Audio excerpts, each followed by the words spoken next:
On an afternoon in October 1942, the date is deliberately absent from all Soviet records, a German sniper raises his head above a sheet of corrugated iron in the rubble between the Barrikady and Krasny Oktyabr factories. He has been hunting for 4 days. His target is Vasily Grigoryevich Zaytsev, a former clerk in the Soviet Pacific Fleet who has killed 40 German soldiers in his first 10 days as a sniper. The German believes he has won. He has just shot what appears to be a Soviet soldier. He emerges, slightly checking his kill. A single shot cracks across no man's land. The German's head snaps back. His optical sight catches the afternoon sun one last time before the body disappears behind the rubble. This is the story as Zaytsev tells it. A helmet on a stick, an old trick. The German takes the bait. His spotter Nikolai Kulikov confirms the kill. They recover documents from the body after dark. The papers identify the dead man as Major Erwin Koenig, head of a sniper school in Berlin, sent specifically to eliminate the Soviet Union's most effective marksman. There's no Major Erwin Koenig in German records. There's no sniper school in Berlin in 1942 or 1943. There's no physical evidence, no documents, no body, no confirmation from Wehrmacht archives, nothing. British historian Frank Ellis spends years searching. He finds nothing. The duel immortalized in the 2001 film Enemy at the Gates appears to be Soviet propaganda created during the most desperate phase of the war to give ordinary soldiers someone to believe in. But Vasily Zaytsev existed. He killed German soldiers at Stalingrad. The question is not whether he was effective. The question is what actually happened in the rubble between the factories and why the truth became less important than the story. Vasily Zaytsev is born on March 23, 1915 in Yeleninskoye, in the Chelyabinsk region of the Urals. His grandfather teaches him to hunt wolves and deer in the taiga. At age 12, Zaytsev brings home his first trophy, a wolf killed with a single shot from a Berdan rifle he can barely lift. Ammunition is expensive. His grandfather teaches him not to waste bullets. One shot, one kill. This is not a philosophy. This is survival. In 1937, Zaytsev is conscripted into the Soviet Navy. He serves as a clerk in Vladivostok. When Germany invades on June 22, 1941, he requests transfer to frontline duty. The request is denied. He is a chief petty officer. The Navy needs clerks. He files the request again and again. In September 1942, the request is approved. He is assigned to the 1047th Rifle Regiment of the 284th Tomsk Rifle Division.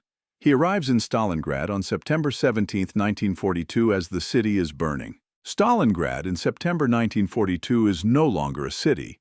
It is a landscape of shattered concrete, twisted steel, and bodies.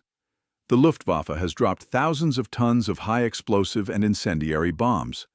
An estimated 40,000 civilians die in the initial bombardment. The survivors hide in cellars and sewers. The temperature during the day reaches 30 degrees Celsius.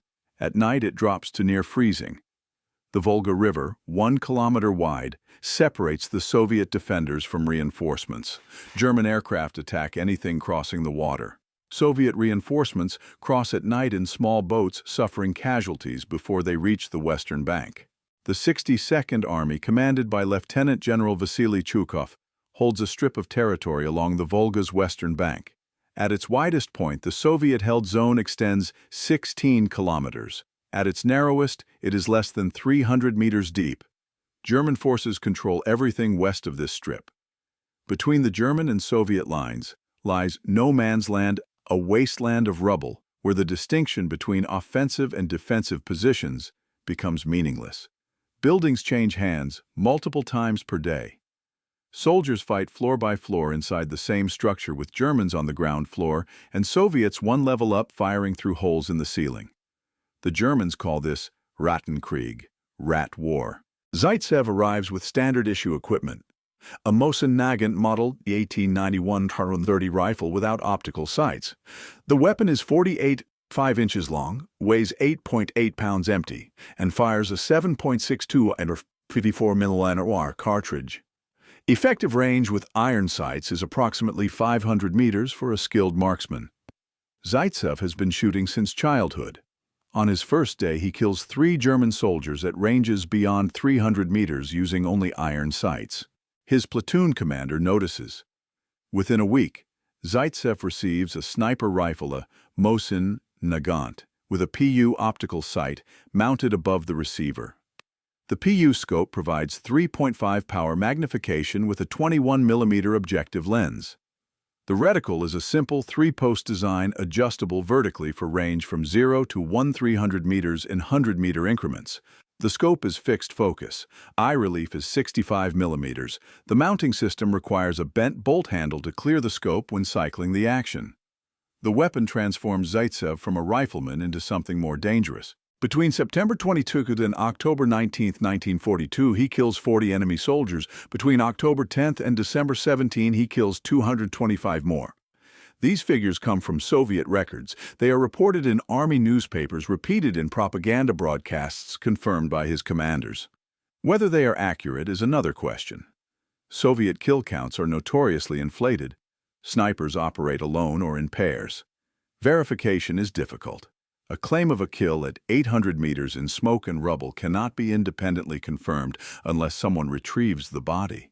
Often no one does. But the numbers serve a purpose. German soldiers become afraid to move during daylight. German officers stop exposing themselves unnecessarily. The psychological effect multiplies the tactical impact. One Soviet sniper, real or mythologized, pins down hundreds of German soldiers who might otherwise advance. This is the value of Vasily Zaytsev. He becomes a symbol. Symbols need not be entirely accurate to be effective. Soviet sniper doctrine in 1942 is improvised from necessity.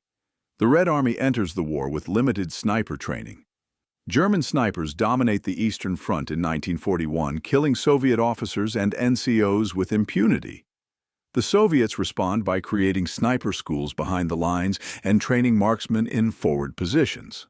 By 1942, the USSR is producing 53,000 PU sniper rifles annually. This is extraordinary. For comparison, Germany produces approximately 132,000 scoped rifles during the entire war. The Soviets produced that many in 2.5 years. Zaytsev develops specific tactics. He never uses the same hide twice. After 2 or 3 shots, he relocates. His preferred positions are unexpected under rubble inside water pipes on upper floors of buildings the Germans believe are abandoned. He works with a spotter, usually Nikolai Kulikov, who observes while Zaytsev shoots. They communicate with hand signals. They move through sewers to avoid German observation. They operate primarily at dawn and dusk when changing light conditions make German counter-snipers less effective. One tactic becomes standard: the sixes. 3 positions, 2 men at each, a sniper and a scout. They cover overlapping fields of fire, ensuring that German soldiers cannot approach any position without entering someone's line of sight. This method, taught to Zaytsev's students, remains in use in Russian military doctrine through the Chechen Wars and into the 21st century. The 62nd Army commander Vasily Zaytsev makes sniper warfare central to his defensive strategy. He establishes a sniper school in the Metis factory inside the besieged city. Zaytsev becomes an instructor. His students are nicknamed Zaychata, Leverets, Baby Hares, a play on his surname which means hare in Russian. He trains both men and women. One student, Tanya Chernova, is credited with 80 kills, though she later claims she never admitted to killing anyone. Another, Anatoly Chekhov, kills 256 enemy soldiers before he is killed in January 1943. The exact numbers are uncertain. What is certain is that Soviet snipers become a major factor in the battle. German complaints fill their unit logs. Movement during daylight is impossible. Officers cannot observe forward positions without drawing fire. Casualties among artillery observers are unacceptable. The Germans respond with their own snipers, but they are outnumbered and outmatched in urban terrain. German sniper doctrine emphasizes long-range shooting in open terrain. Stalingrad offers no long ranges. Engagement distances are 50 to 300 meters. At those ranges, the advantage goes to whoever knows the terrain and can remain hidden longest. The story of Major Erwin Koenig appears first in Zaytsev's memoir published after the war. He describes a 3-day duel with a master sniper sent from Berlin. The German kills several Soviet snipers. Zaytsev stalks him across the factory district. The German hides under a sheet of corrugated iron surrounded by bricks. Zaytsev and Kulikov use a helmet on a stick to draw fire. The German shoots. The helmet falls. The German believes he has won. He emerges to check his kill. Zaytsev shoots him in the head. They recover documents identifying him as Major Koenig, head of a sniper school in Berlin. The story has problems. Zaytsev provides no date for the duel. This is unusual. His memoir includes specific dates for virtually every other engagement. The circumstances are suspiciously cinematic. The master sniper, the multi-day stalking, the clever ruse, the fatal mistake. The recovered documents are never produced. No German record mentions a Major Koenig. No sniper school exists in Berlin in 1942 or 1943. The first specialized German sniper training program begins in mid-1942, months before the Battle of Stalingrad, which runs from August 1942 to February 1943. There is insufficient time for an instructor to establish a school, train students, and then be recalled to the front. Russian researcher Oleg Kaminsky proposes an alternative. The duel may have occurred, but with a different opponent. German Corporal Hermann Stoff of the 295th Infantry Division is credited with 103 kills at Stalingrad. He dies there during the battle. The timing fits. Stoff is a real person with documented achievements, but he is a corporal, not a major. He does not run a sniper school. The story of True is far less dramatic. Historian Sir Anthony Beaver reviews Russian Ministry of Defense archives. He finds no evidence supporting the Koenig duel. He concludes it is Soviet propaganda. The writer Vasily Grossman, embedded with Soviet forces at Stalingrad, writes stories about Zaytsev for frontline newspapers. Grossman is a skilled propagandist. His accounts emphasize Zaytsev's humble origins, his hatred of the German invader, his devotion to the motherland. These stories circulate among Soviet troops. They boost morale. Whether they are entirely true becomes irrelevant. They serve their purpose. In 1973, William Craig publishes Enemy at the Gates: The Battle for Stalingrad. The book includes the Koenig duel drawn from Zaytsev's memoir and Soviet accounts. Craig is a popular historian, not an academic. He does not question the story's authenticity. The book becomes a bestseller. In 2001, director Jean-Jacques Annaud adapts it into a film starring Jude Law as Zaytsev and Ed Harris as Koenig. The film invents romantic subplots, compresses timelines, and treats the duel as historical fact. Millions see it. The myth becomes indelible. There is an interesting detail in Zaytsev's account. He describes shooting Koenig in the afternoon when sunlight glints off the German's rifle or scope. For this to occur, Koenig must be facing west into the setting sun. But German lines face east toward the Volga. If Koenig is facing west, he is facing away from Soviet positions. This suggests either the story is fabricated or Zaytsev has misremembered details. Neither possibility supports the duel's authenticity. What is certain, Zaytsev fights at Stalingrad until January 1943. On January 10th, a mortar round explodes near his position. Shrapnel blinds him.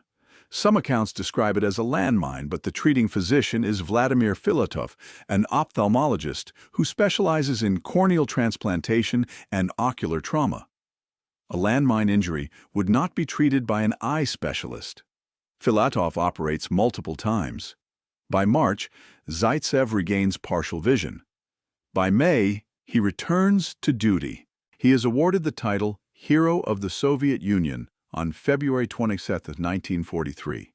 He receives the Order of Lenin and the Gold Star Medal. His official tally at Stalingrad: 225 enemy soldiers and officers, including 11 snipers. Snipers trained by Zaytsev are credited with more than 6,000 kills. These numbers are Soviet figures. They cannot be verified. They may be accurate. They may be exaggerated. The fog of war makes certainty impossible. Zaytsev continues fighting. He participates in battles for the Donbass, the Dnieper River crossings, and Odessa. He ends the war at the Battle of Seelow Heights in Germany with the rank of captain. After the war, he moves to Kyiv, studies at a textile university, and works as an engineer. He becomes the director of a textile factory. He lives quietly. He marries. He does not speak publicly about the war for decades. In the 1960s and 1970s, he is largely forgotten in the West. Soviet propaganda shifts to other heroes. Zaytsev becomes an engineering manager, not a legend. He writes 2 books on sniper tactics, published for military audiences, not the general public. He collaborates on testing the SVD rifle, the new Soviet sniper weapon that will replace the Mosin Nagant. His contributions to Soviet military doctrine are significant, but they receive little public attention. On December 15, 1991, Vasily Zaytsev dies in Kiev. He is 76 years old. The Soviet Union dissolves 11 days later. His final request is to be buried in Stalingrad, the city he defended. The request is denied. He is buried in Kiev. For 15 years, he remains there. On January 31, 2006, his body is exhumed and reburied at Mamayev Kurgan in Volgograd, the modern name for Stalingrad, with full military honors. A wreath is laid by Colonel Donald Paquette of the U.S. Army Sniper School. Paquette says, "Vasily Zaytsev is a legend, and every USA sniper must memorize his tactics and methods. He is a legend to the sniper community. May he rest in peace." This is remarkable. An American officer honoring a Soviet sniper 60 years after the war, acknowledging that Zaytsev's methods remain relevant. His rifle, the Mosin Nagant, with PU scope he carried through Stalingrad, is displayed in the Museum for the Defense of Stalingrad in Volgograd. Visitors can see it. The weapon is unremarkable worn wood, blued steel, the bent bolt handle necessary to clear the scope. It weighs 8.8 pounds. It killed hundreds of men. Looking at it, one sees only a tool. The mythology obscures the mundane reality of what sniping entailed: cold, hunger, fear, patience, and the mechanical act of aligning crosshairs on a human target and squeezing a trigger. The Battle of Stalingrad ends on February 2, 1943. German Field Marshal Friedrich Paulus surrenders the remnants of the 6th Army, 91,000 soldiers, starving and frostbitten. The German death toll is estimated at $500,000. Soviet military deaths exceed 478,000, with civilian casualties adding hundreds of thousands more. It is the bloodiest battle in human history. The strategic implications are immense. Germany loses its most effective army. The Wehrmacht never recovers the initiative. The Soviet Union, which seemed on the verge of collapse in 1941, demonstrates it can defeat Germany in sustained combat. Urban warfare refined in Stalingrad's rubble becomes a subject of military study worldwide.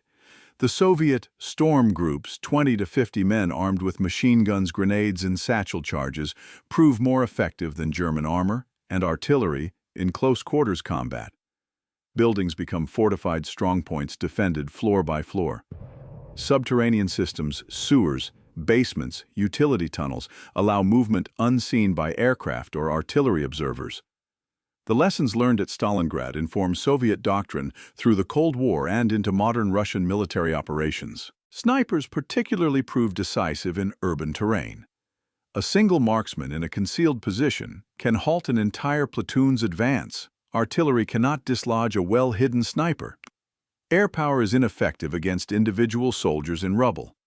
Infantry must root them out, a slow and costly process. Chuikov's emphasis on snipers as force multipliers becomes standard in Soviet military thinking. Every rifle division includes dedicated sniper sections. Training intensifies, equipment improves. By the war's end, the Red Army operates thousands of trained snipers, far more than any other combatant nation.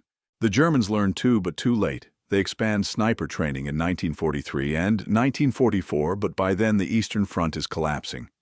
German snipers achieve impressive individual tallies. Matthias Hetzenauer is credited with 345 kills, the highest confirmed German total, but they cannot alter strategic outcomes. Superior German optics and training cannot compensate for numerical inferiority and logistical collapse. After the war, both superpowers study Stalingrad obsessively. The U.S. Army publishes analyses of urban combat tactics. The Soviet military codifies lessons into doctrine.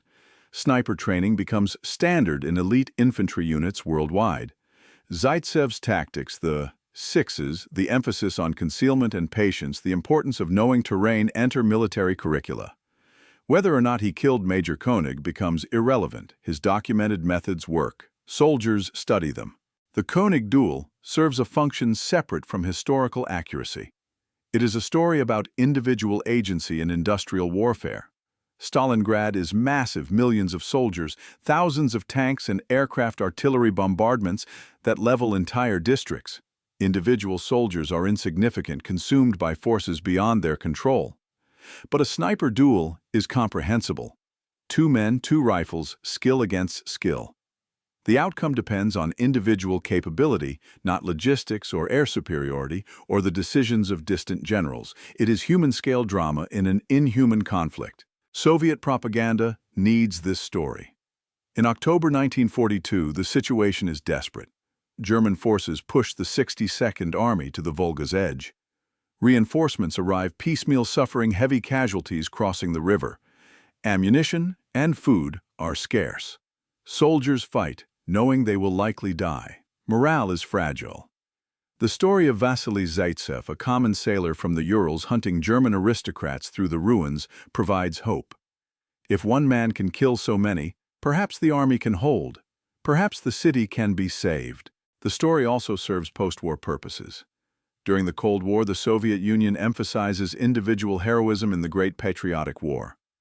Zaytsev becomes an icon, a representative of Soviet military prowess.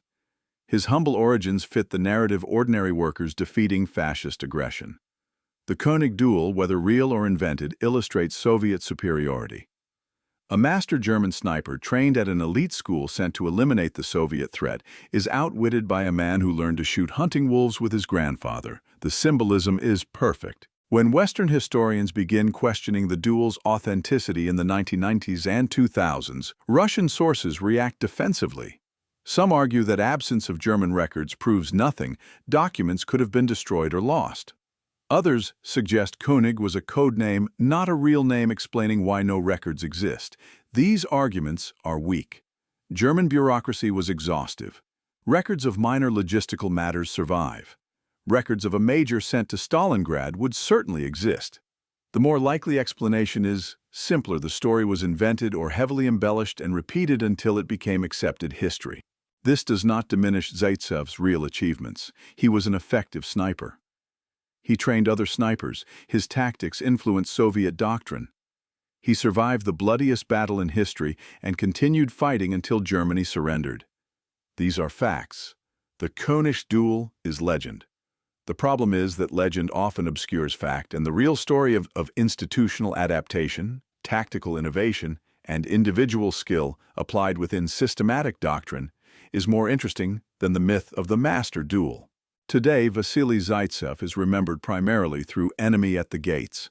The film takes liberties. It invents a love triangle, portrays Zaytsev as conflicted and uncertain, and treats Soviet political officers as villains. None of this aligns with Zaytsev's own accounts. He describes himself as a committed soldier, not a tortured hero. He joined the Communist Party in 1943. He believed in the cause. The film's Western, framing the sensitive individual versus the brutal system, is imposed on material that doesn't support it. The film also perpetuates the König myth. Ed Harris plays König as a cold professional killer representative of German military efficiency. The duel is the film's climax, shot in dramatic slow motion with musical accompaniment. Millions of viewers leave theaters believing this happened. When historians note that no evidence supports the story, they face resistance. People prefer the myth. It is more satisfying than the truth that Zaytsev probably killed many German snipers, none of them particularly famous, in conditions too chaotic to permit dramatic multi-day duels. The actual nature of sniping at Stalingrad was less cinematic. Engagement ranges were short, 50 to 300 meters, not the kilometer-plus shots modern snipers attempt. Visibility was poor due to smoke dust and rubble. Targets were fleeting: a helmet above a wall, a figure moving between buildings, an officer checking a position. Snipers fired, relocated immediately, and hoped artillery didn't find them. The work was cold, exhausting, terrifying. There was no chivalry, no respect between opponents. It was killing industrial and efficient, conducted by individuals, but part of a larger machine of destruction. Zaytsev's contribution was systematizing this chaos. He created methods for training, positioning, and operating that could be taught to others. His students killed thousands of enemy soldiers. The multiplicative effect of his teaching exceeded his individual kills. This is his real legacy. He was an effective instructor, not just an effective sniper. But teaching doctrine is less exciting than master duels. Institutional knowledge transfer doesn't film well. So the myth persists, and the reality fades. In modern Volgograd, tourists visit Mamayev Kurgan, the memorial complex where Zaytsev is buried. The site includes a massive statue, the Motherland calls, 85 meters tall, visible from across the city. Zaytsev's grave is modest, by comparison a simple stone with his name, dates, and rank. Nearby are buried thousands of other defenders. Their names are less famous. Most are unknown. Zaytsev's tomb receives visitors because his story survived. The others died equally bravely, equally horribly. They are forgotten. The museum displays Zaytsev's rifle, his uniform photographs from the battle. School groups tour, listening to guides explain the siege, the casualties, the ultimate victory. The guides mention the König duel. Some note it may be mythical. Most present it as fact. The distinction matters to historians, to the public less so. What matters is the story's meaning. Soviet defenders held against overwhelming odds through skill, courage, and determination. This is not entirely false. The 62nd Army did hold. Zaytsev and thousands of other snipers did contribute to that defense. The tactics developed at Stalingrad did prove effective. But the focus on individual heroism obscures systemic factors: Soviet artillery superiority on the east bank of the Volga, German logistical failures, Hitler's refusal to allow tactical withdrawals, the Wehrmacht's inability to adapt to urban warfare. Individual snipers mattered, but they could not have held Stalingrad alone. They were part of a larger defensive system that ultimately succeeded because German mistakes were worse than Soviet ones. Zaytsev would likely have preferred this framing. His writings emphasize teamwork training and doctrine. He does not present himself as a lone hero. He describes working with spotters, coordinating with other snipers, following orders from commanders who understood how to employ snipers effectively. He credits his success to Soviet military organization, not personal genius. But this narrative is unsatisfying. Audiences want heroes, not systems. So the myth-making continues. The last time Vasily Zaytsev appears in Western media before his death, he is interviewed about the war. He is in his 70s, living in a small apartment in Kyiv. He speaks carefully, weighing his words. The interviewer asks about König. Zaytsev confirms the duel happened. He provides no new details. When pressed for evidence, he says the documents were turned over to divisional command. He does not know what happened to them. The interviewer notes that no German records confirm König's existence. Zaytsev shrugs. Many things from the war are not in records, he says. This is true. War is chaos. Records are lost. Memories are unreliable. But the specific pattern, a dramatic story with no corroborating evidence told by the story's protagonist serving obvious propaganda purposes, suggests invention rather than loss. The absence of evidence is not evidence of absence, but it is grounds for skepticism. Zaytsev dies without resolving the question. His obituaries mention the König duel as fact. Later, historians add caveats. The current consensus among military historians, Zaytsev was an effective sniper who killed many German soldiers. The König duel is probably fictional or heavily embellished from a less dramatic encounter. Soviet propaganda inflated his achievements for morale purposes. His real contribution was developing and teaching systematic sniper tactics that influenced Soviet doctrine for decades. This consensus will not reach popular culture. Enemy at the Gates will continue to play on streaming services. Documentaries will repeat the König story, perhaps with a footnote about disputed authenticity. The myth is too good to die. It serves purposes separate from historical accuracy. It provides a human-scale narrative in an inhuman war. It offers a satisfying, dramatic arc: hunter versus hunter, skill versus skill, good versus evil. Never mind that good and evil are complicated in total war, or that industrial killing defies individual heroism. People need stories. The König duel is a good story. That it may not be true becomes secondary. On a stone at Mamayev Kurgan, Zaytsev's most famous quote is inscribed, "For us there was no land beyond the Volga." This is verifiable. He said it. Other soldiers said similar things. It captures the desperation of the defense. Retreat meant drowning in the Volga or being shot by blocking detachments. Holding meant probable death from German fire. The soldiers held. Many died. Enough survived to push back. Zaytsev's rifle is kept behind glass in the museum. It is a Mosin Nagant model, 1891.30, with a PU scope serial numbers matching bore, worn from thousands of rounds. The weapon killed men. How many exactly cannot be known. Soviet records say 225 at Stalingrad, more than 400 total. These figures may be inflated, they may be accurate, the rifle provides no answer. It is simply a tool well used, preserved as a relic of a battle that killed 2 million people and changed the course of the war. Tourists photograph the rifle. They imagine Zaytsev sighting through the scope, squeezing the trigger, watching German soldiers fall. They imagine the König duel, the cleverness, the final shot. Most do not imagine the cold, the hunger, the fear, the mechanical process of killing strangers across smoke and rubble. War is not dramatic when you are inside it. It is exhausting and terrifying and mundane. The drama is imposed later by writers and filmmakers who need structure and meaning.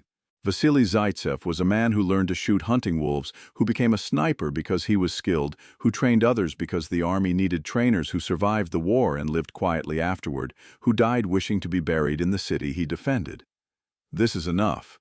It does not need embellishment, but history provides facts. Mythology provides meaning. We remember the myth. The man is harder to see through the legend. At Mamayev Kurgan, the eternal flame burns. Names are inscribed on walls, thousands of them, defenders who died at Stalingrad. Zaytsev's name is there, and he is famous. The others are not. They died for the same reasons, in the same rubble with equal courage. Their stories are lost. Zaytsev's story survives because it was useful first to Soviet propaganda, then to popular culture. This utility does not diminish his service, but it should make us question what we remember and why, and what remains unsaid about the thousands who died unnamed in the same inferno.